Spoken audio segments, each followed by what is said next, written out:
So guys, I'm going to talk to you about the current state of affairs, which, as you know, is not great. And we've got problems on a lot of fronts, obviously the Republicans, obviously Donald Trump, but also the Democrats. But as Lieutenant Commander Keith just said, if you are unhappy with the Democrats, you got to do something about it, including running for office, which is exactly what she did. She didn't just talk the talk, she walked the walk. And she ran as a Justice Democrat. She ran on all these issues that we are fighting for and the pledge that we all signed. And now a lot of presidential candidates have signed, including Elizabeth Warren and Bernie Sanders. And she fought for justice. So now, let's talk about the problems, but at the end, I'm going to talk to you about a vision of what might be in 2021. And it is an amazing vision and an amazing possibility. So, first the problems. Now, sometimes people in the media ask me, why don't you talk more about Trump? First of all, I tell them, you've obviously never watched the show. Second of all, if you want me to beat up on Trump more, no problem, can do. I'm in. But when we're going to fix things, if I'm going to get to Trump, I got to get through the Democrats first. So I wish that weren't the case. I wish we had leaders who led. I wish we had representatives who represented. But unfortunately, they don't, and they haven't. So how am I going to impeach Donald Trump? Well, step one is Nancy Pelosi has to do it. She's the Speaker of the House, and she says, I will not do it. She will not do it on a boat. She will not do it on a goat. For God's sake, I thought you said you were the resistance, and it has now turned into the assistance. So, and it's not just on Donald Trump. Nancy Pelosi said that we were going to have $15 minimum wage in the first 100 hours, not 100 days, 100 hours. If the Democrats won and she became Speaker of the House. Guess what? We still don't have it. We still don't have it. Not only do we not have it because we didn't win a vote, it's because we didn't have a vote. Look, do I mind losing votes? Of course. But what I mind a lot more is not having votes. So if we had the vote and it turned out somehow conservative Democrats voted with Republicans and we lost, I can live with it because I live to fight another day, as long as on that other day, we're actually fighting, right? Now, instead, what we had was, as usual, complete, preemptive, unilateral surrender. And look, we are using some military analogies here. We got some veterans. I of course, always want to be clear. We trained on nonviolence, and over the last 2 days, we have done nonviolence. And confronted with people who were of a different ilk, we still held strong, because if you're a progressive, you believe in your core about nonviolence. It is an analogy. The analogy of the Army is unfortunately apt today, because our side has generals that only know how to surrender. So, look, she says she doesn't want to do Medicare for all. For her, that is, on Nancy Pelosi, not a surrender. She's on the other side. And you ask me, why am I against Nancy Pelosi? They keep saying when she's on your team. Well, I'll believe it when I see it.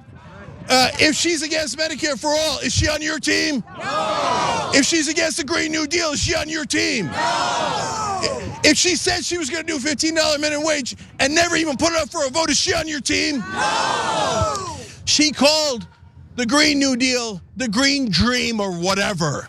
Literally, that's what she said, or whatever. It's not the Green Dream, it's the Green New Deal. And it's not whatever, it's what we're fighting for. And politically willing to come out here, and in the case of Miami, thank God we haven't had the blood, but we have had the sweat, and we have had the tears. So she hasn't fought on any of that stuff. And then, when she first came in office, what was the first thing she asked people to do? Pay-go. Pay-go is a Republican idea. Why are you passing a Republican idea when we thought we voted for Democrats? I'm not the one betraying the team. She's the one betraying the team. She was never on our team. Why is someone who constantly is on the side of the Republicans the leader of the Democrats? Democrats. That makes no sense at all.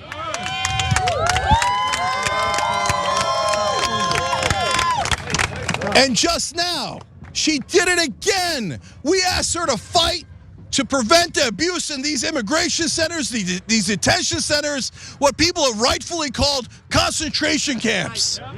And did she do it? No! Another surrender! Another surrender! My God, when are you ever going to fight? So I want to get to Donald Trump. I want to get to him so bad. I want to beat him so bad.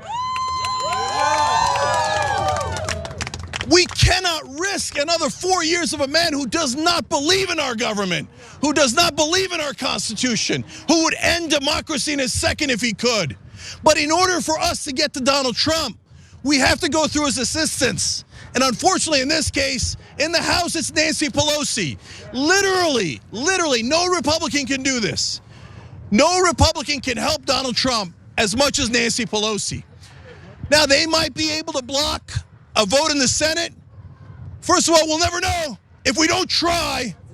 If you don't put them on the spot, if you don't make them vote and say, they've got to, we should make them raise their hand and say, hey, you know what? I'm for lawlessness. Okay, at least you're on the record. I'm against the FBI. Well, at least you're on the record. I'm against the rule of law. At least you're on the record. Say I'm for committing felonies. Well, okay, at least you're on the record. We at least know now the Republican Party is a party of criminals. But we're never going to find that out if the House does not impeach. And we are not asking for too much. We voted for resistance, and we demand resistance.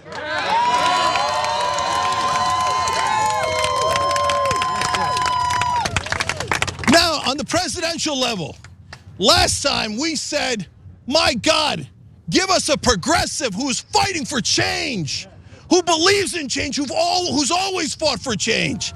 You know why? Because this country is desperate for change.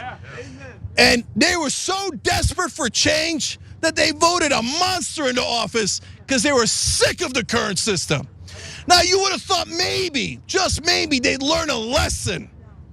But they learned nothing at all. So now, the leading candidate and the one that all the establishment Democrats are in favor of is status quo Joe.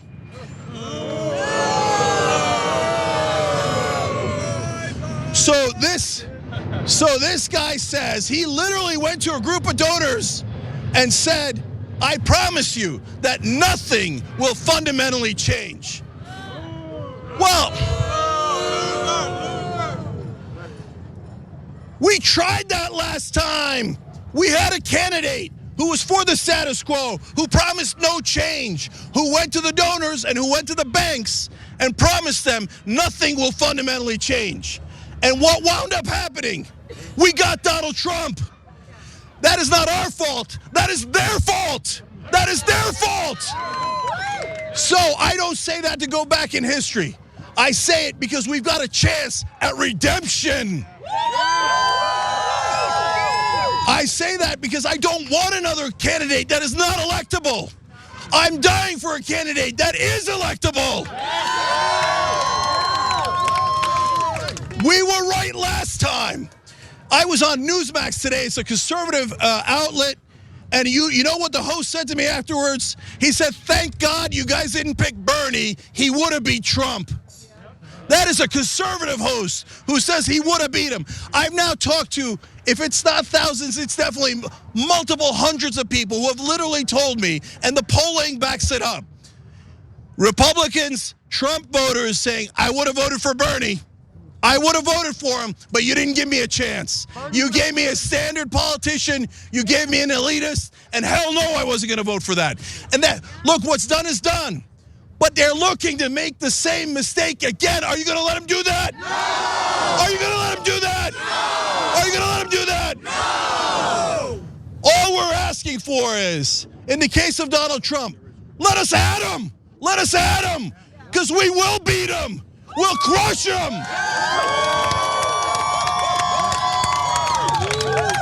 You know what that corrupt son of a bitch did today? He proposed another tax cut for the rich.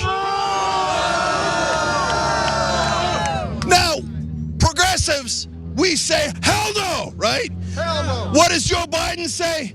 Well, Joe Biden promised the rich, don't worry, I'm going to look out for you. He's not going to say hell no. He's not going to run a campaign where he attacks his own donors, the very people who brought him into power. And guess what? He's going to lose. We can't have it. We can't have it. We got to have someone who says, no, I represent you. I don't represent the donors. I don't represent the elites or the powerful. And you know what I'm going to fight for? I'm not going to fight for taxes and tax cuts for the rich. By the way, Trump's plan, that new tax cut would give 86% of the money to the top 1%. Biden is never even going to take him on that because those are his donors. And he told them and he promised them from the bottom of his heart that nothing would fundamentally change and that he would protect them. Today, one of his surrogates tweeted at me and said, oh, Cenk, that's not fair. That's what he tells all of his donors and all of his campaign stops. So you're telling me your defense is he tells everyone, everywhere he goes that nothing will fundamentally change? That's the problem. That's not the solution. So we need a progressive, whoever it might be, and we've got a couple of wonderful, strong progressives in this race who say, we're going to fight for higher wages. Higher wages for all Americans. Nancy Pelosi, if you're listening, $15 minimum wage is the minimum. I know, you can't even do the minimum. I know you can't do the minimum. But we're going for a lot more than that. We've got to have collective bargaining so you all have power. And we have got to have politicians that say, no more corporate PAC money. I'm going to represent the workers and not the donors. We're going to do Medicare for all so that no child dies in this country because they didn't have health care. Not on our watch. We're going to do the Green New Deal. We're going to create millions of jobs. We're going to do college for all because that opportunity, that American dream isn't for just the rich. That's not what the Constitution says. That's not what this country is founded upon. It's for all of us, and we're going to get it for all of us. And most importantly, because it affects every other issue, we're going to end the corruption. If politicians won't say it, and I used to say this, but guess what? A politician last night did say it. In fact, two of them said it. Both Elizabeth Warren and Bill de Blasio called it by its name. Corruption. First time in my lifetime that I've actually had progressives represent us. Saying, I don't care if I offend my beloved Democratic colleagues. It's corruption, stupid. We're going to end it. We're going to get the money out of politics. They're not going to serve private interests. They're going to serve the public interest, our interest.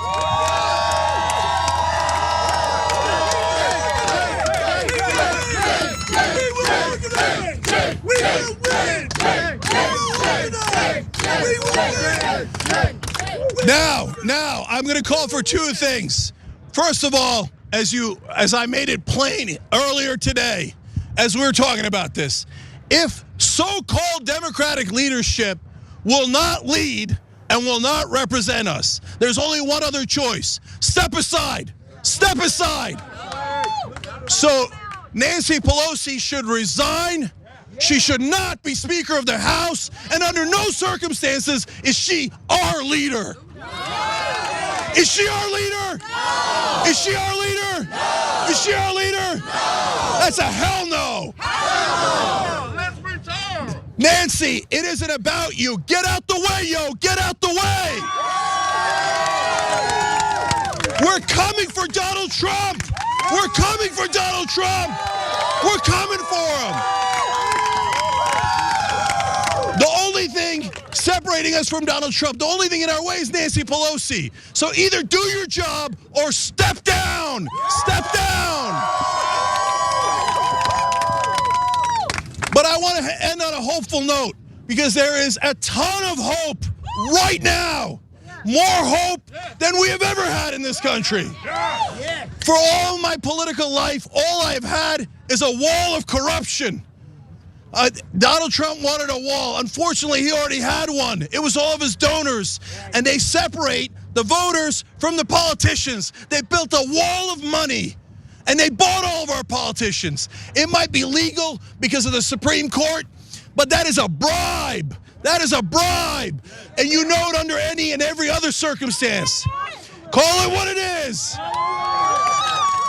As Bill Moyer says, if you go to an umpire before you go to bat and hand him $10,000, no one in the world thinks he's impartial. You know what he's going to do. And so when you hand $10,000 or $10 million to politicians, we know what they're going to do. They're going to sell us out. No more. No more.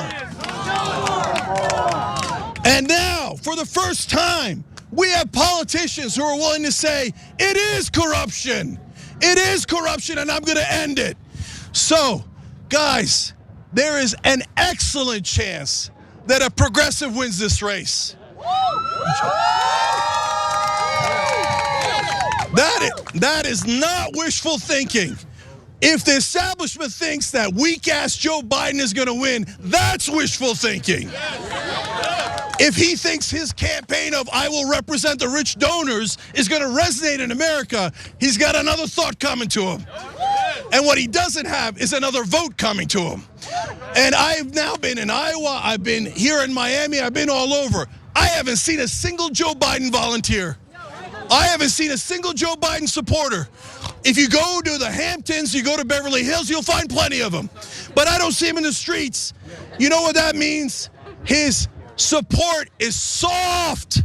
It's soft. They don't know him. Because of the mainstream media, they think he's a progressive. They never told him. They never told him that Joe Biden voted for the '94 crime bill, wrongly imprisoned millions of Americans. They never told him that Joe Biden likes working with the Republicans, likes working with segregationists, likes working with the Republican donors. You know what he did this week? He asked a Republican billionaire who loves Donald Trump to give him money. You guys want a Democratic nominee who begs Republican billionaires? No. Hell no.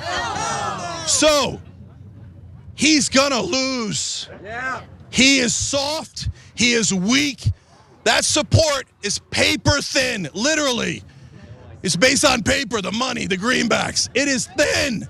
So when he goes down, in number 2 and number 3 right now are both progressives.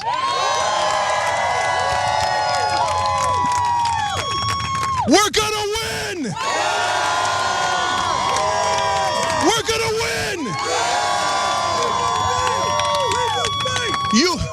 You have never lived in a country where you had a progressive leader, and we're about to have one.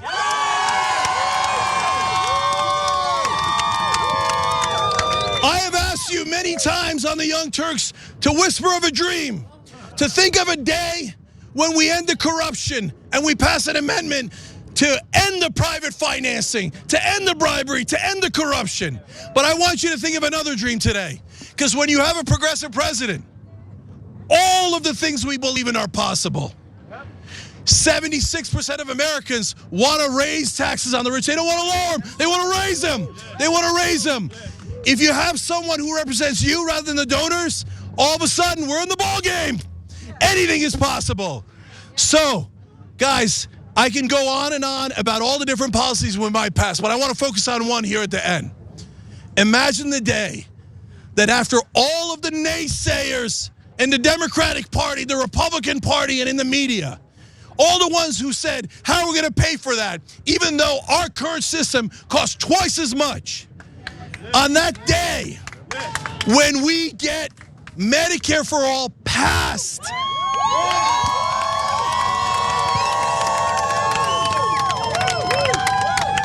when it is the law of the land, you know why the Republicans don't want it? You know why the corporate donors don't want it? And the corrupt Democrats don't want it? Because they know once we do it, yes, sir, it'll never get taken away from us. So we never lost Social Security, we never lost Medicare, we never lost Medicaid. And once we have Medicare for all, they'll never take it from us. That is ultimate victory. It isn't about the candidates. It isn't about personalities. It isn't about egos. It's about policy. And when we get that win, I want you to visualize. I want you to visualize how good it's going to feel that day. And especially for all of you who are out here, who are in Iowa, who are in Miami, who are going to be in Detroit, and who are going to be in all those congressional offices as we demand this change. When we get Medicare for all passed, you did that. You did that. Nobody gave that to you. Nobody gave that to you. You took that power. And it is yours to take because we live in a democracy. And in 2020, we're going to show all the powerful that we do in fact live in a democracy, and they're going to see it with their own eyes. I love you all for coming out here. Why? I want to see you in the next place, and the place after that, and the place after that. They're never going to get rid of us. We're going to fight. We're going to fight. We're going to fight. And at the end, we're going to win. Thank you. On the go? Don't worry, we got you covered. You can still listen to TYT at our new podcast network. Find us on Apple Podcasts, the Google Play Store, or at tyt.com/podcast.